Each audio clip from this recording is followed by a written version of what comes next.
The first poem that I want to share is called You Will Be Alone.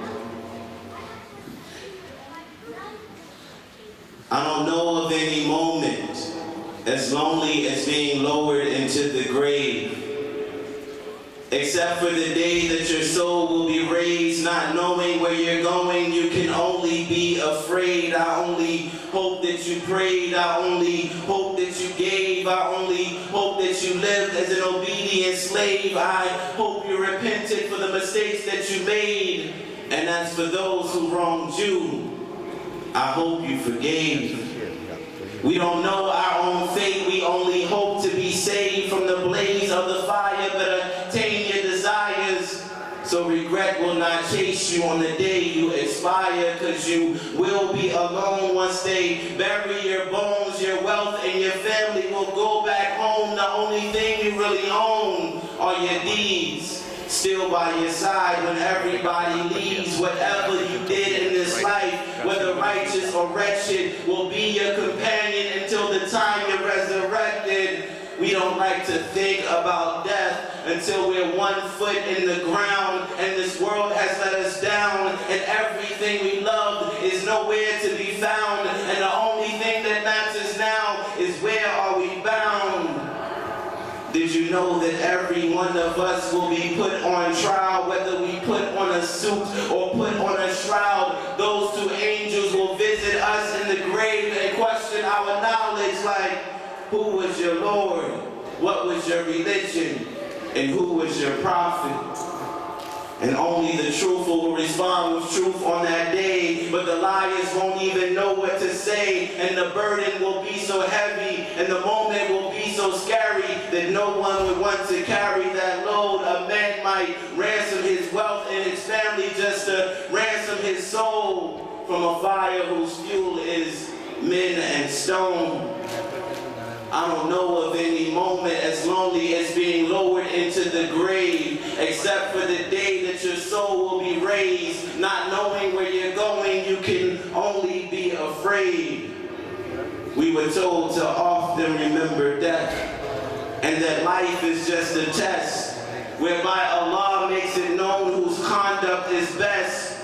In this conquest to conquer the flesh, we have to constantly reflect on the blessings bestowed that we so often forget, knee deep in neglect. Why do we leave off Allah until later, when we should be constant in prayer and dread of the day when we stand before the Creator and He asks His servants, what have you done with my favors? I only hope that you prayed. I only hope that you gave. I only hope that you repented for the mistakes that you made. And as for those who wronged you, I hope you forgave. We will be alone once we are lowered into the grave, and we don't know our own fate. We only hope to be saved. Thank you. Allahu Akbar. Allahu Akbar. Moving right along, this next one is on a lighter note, inshallah. I know that was a little bit heavy to digest on this Saturday night, mashallah. Alhamdulillah, but it's very beneficial to remember death. You know, it keeps us in check, alhamdulillah. This next poem is called Versus the World. How many people read Surah Kahf on Friday? Show of hands, inshallah. Everybody, hands up, hands up. This was actually inspired by my relationship with the Quran in general, but also this particular chapter of the Quran. And it's called Versus the World. Flipping through the pages of the scripture, trying to find my place in the bigger picture, I figure if revelation was meant to guide man to his purpose, then my destiny must be written in one of Allah's verses.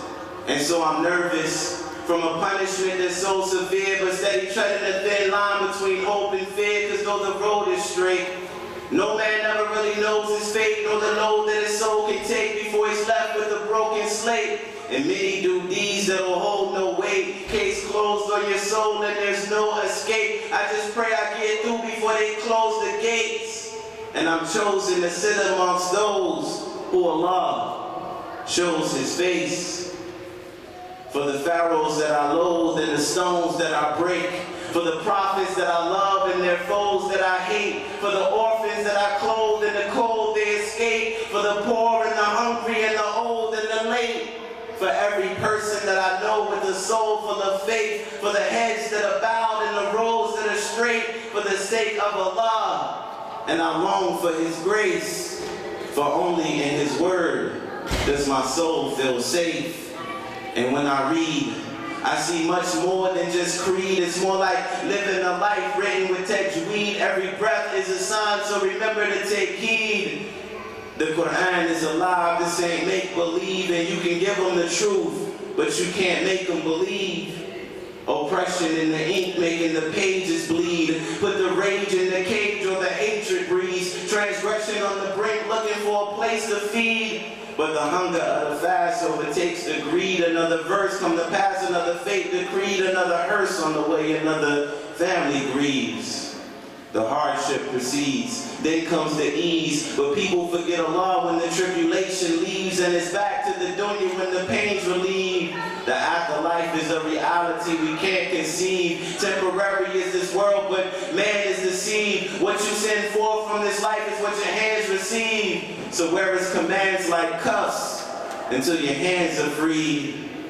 And as for me, I could be anywhere in the book, seeing the signs of Allah everywhere that I look. Every chapter, every ayah, every line that He put. History repeats, man, I'm living in the time of Lut. Noah and his people, Ibrahim and Namrud. And tomorrow I could be Yunus in the belly of the hood, or taking on a tyrant. David and Goliath on the stone that was thrown to take down the giant. The road that I'm following, both old and modern, unrolls like scrolls and leads to the throne of Solomon. Behold, in my hold is the sword of an Ottoman, poet by trade, but there's a warrior inside of him. Laughing at these sorcerers, people won't behave, so I might disappear like the people of the cave, getting deeper in the page, but I'm trying to stay afloat.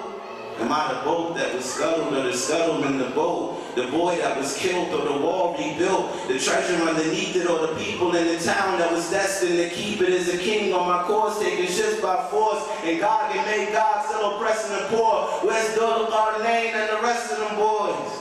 Can't you see the whole world is infested with wars? Gotta listen real close to hear the messenger's voice, saying victory is written, so let the believers rejoice. Thank you. Inshallah, one more and I'm gonna head out, inshallah. This one is called Scripture My Hopes. How many people heard this poem before? Alhamdulillah, that's better. 2 people. The famous poet. Scripture My Hopes. I want to know Mecca to Medina by foot, but I'm too busy with life. I want to know Abraham like a father, and I'll be the sacrifice. I want to know Jerusalem like the true followers of Christ, but Moses did not know the promised land, and he was still granted paradise. I want to know what it's like to travel to heaven and back in one night. I want to know what it's like to stand in the shadow of Adam's height. I want to know love, I want to know light, I want to know what it's like to hear the angels recite. I want to know the book as if it were written in my heart. I want to know what Noah felt when he was building up his ark. I want to know moons that split and seas that part. I want to know the waterways upon which Jesus walked. I want to know sacred. Before man set out to change it, I want to know the scriptures in their original language. I want to know the Torah in Hebrew and the Gospels in Aramaic. I want to hear the Psalms read in the voice of David. I want to know the prayer of Jonah in the belly of the well. I want to know the prayer of Joseph in the bottom of the well. I want to know the prayer of John when they locked him in a cell. I want to know what would have happened if Adam never fell. I want to know heaven like home. I want to know heaven like home. I want to know Solomon's throne. I want to know Goliath overthrown and I'll be the stone. And I don't want a crown, I want a dome and pillars made of chrome. I want faith to consume me. I want to feel it in my bones.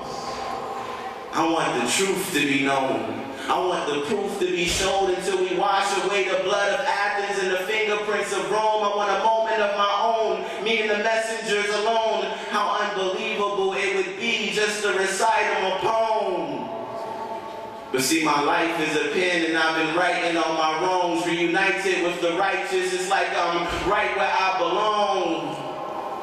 I want to know the basket that carried Moses up the Nile and the key that lifted the shackles from the ankles of Bilal. I want to know what it's like to be chosen above the crowd and to overcome the trials like Joseph as a child. I want to know Jacob, Yaqub, the father of a nation still not forgotten for 1,000 generations. I want to know Islam without the innovations. I want my people to worship the Creator and not the creation.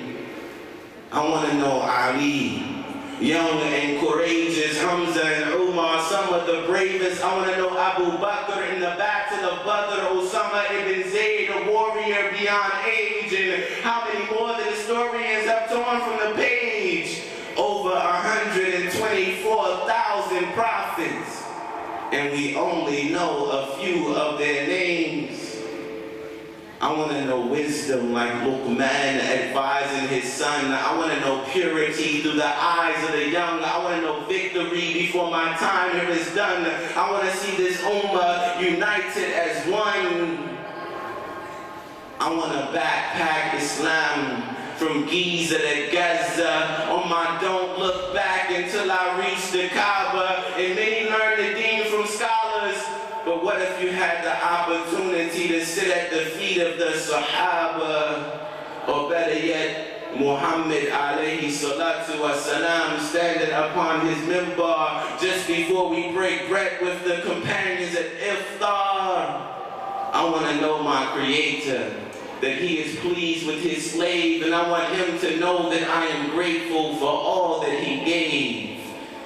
I want to know this world through the eyes of faith. Just a stranger without a name, but many recognize the face, standing upon a place outside of time and space. I'm just a traveler in this world, trying to find my place. Allahu Akbar. Alhamdulillah.